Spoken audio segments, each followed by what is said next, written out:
গোপালগঞ্জ শহরে পৌর পার্ক এলাকায় সমাবেশ শেষে ফেরার পথে জাতীয় নাগরিক পার্টির কেন্দ্রীয় নেতাদের গাড়িবহরে অতর্কিত হামলা চালায় নিষিদ্ধ ঘোষিত ছাত্রলীগ ও আওয়ামী লীগের নেতাকর্মীরা। জেলার চৌরঙ্গী মোড়ে দুই পাশ থেকে হামলা চালানোর পাশাপাশি ইট পাটকেল ছোড়া হয়।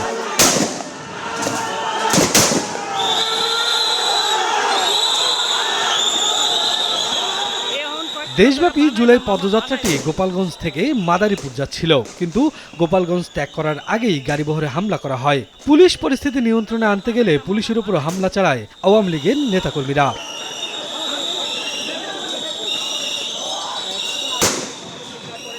ঘটনাস্থলে সেনাবাহিনী এসে হামলাকারীদের প্রতিরোধের চেষ্টা চালায়। পুলিশও হামলাকারীদের সরিয়ে দিতে টিয়ার সেল নিক্ষেপ করে, রাবার বুলেট ও সাউন্ড গ্রেনেডও ছুটতে দেখা যায়।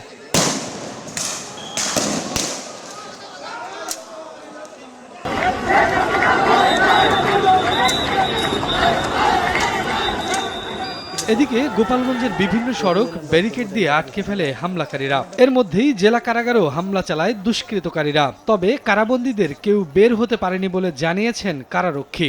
হঠাৎ করে এরা আমাদের উপরে আক্রমণ করে ইট পাটকেল মারে বাইরে থেকে। আমরা নিয়ন্ত্রণ করার জন্য ফায়ার করি, ফাঁকা ফায়ার করি, কিন্তু তারপরেও আমরা পারি না। পরে আমরা পিছিয়ে হটি, তারপর আবার আইসা দল করি। সংখ্যা ছিল প্রায় 10,000-15,000-এর উপরে। ভিতরে আল্লাহর মধ্যে ঢুকতে পারে নাই। আমরা ওই ফাঁকা বিভিন্ন সাইড থেকে ফায়ার করছি, তো এই ফায়ারের কারণে ওরা আর কি ঘেটে পিটাইছে বেশিরভাগ।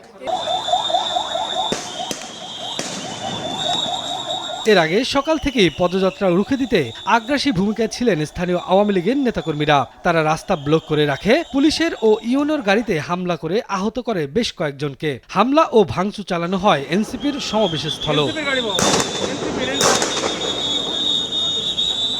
শফিকুজ্জামান রুবেল, সময় সংবাদ, ঢাকা।